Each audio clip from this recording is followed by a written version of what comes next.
तो हेलो दोस्तों, नमस्कार, प्रणाम। मैं दीपक कुमार आप सभी के लिए एक बहुत बेहतरीन खबर लेकर आए हैं। खेसारी लाल यादव और कल्पना जी के शानदार आवाज में एक बहुत जबरदस्त गीत आया है, जिस गीत का नाम है राजा हमार महाराजा हमें।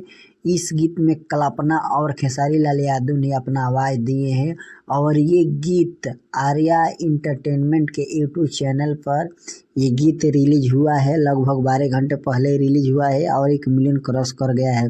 तो कहीं ना कहीं खेसारी लाल यादव और रानी का इसमें मुख्य भूमिका में नजर आई है। रानी ने जिस के लिए जानी जाती है, जबरदस्त डांस करती है, तो इसमें वो अपने अदाकारा और डांसिंग के लिए मशहूर है।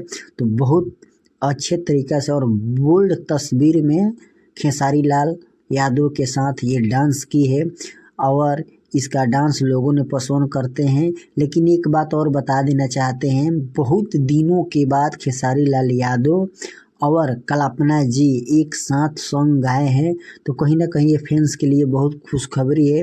कल्पना जब गाती है तो एकदम इतना मस्त उनका आवाज़ लगता है, आप सभी को बता देना चाहते हैं, आप लोग जानते भी होंगे। और इस गाने में मैंगो मैन भी रानी के साथ नजर आए हैं, जो कि आप स्क्रीन पर देख रहे हैं कि उनके मुंह में खिला रहे हैं रानी का। तो रानी भी इसमें बहुत ज़बरदस्त डांस की है।